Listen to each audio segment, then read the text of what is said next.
സലീം കുമാർ പലതവണ മരിച്ച വർഷമായിരുന്നു 2016. സോഷ്യൽ മീഡിയയിലൂടെ മരണവാർത്ത അതിവേഗം പ്രചരിക്കുകയും ചെയ്തു.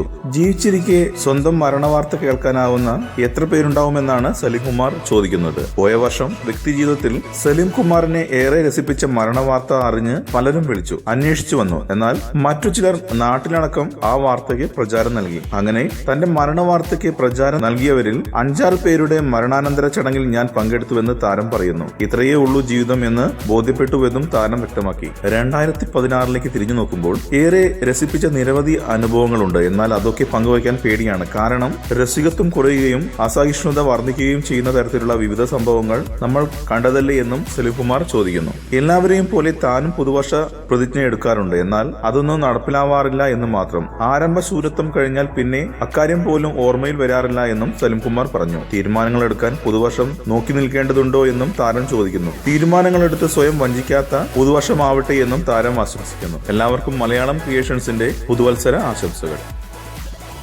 കൂടുതൽ സിനിമാ വാർത്തകൾക്കും വിശേഷങ്ങൾക്കും ഇപ്പോൾ തന്നെ സബ്സ്ക്രൈബ് ചെയ്യൂ മലയാളം ക്രിയേഷൻസ്.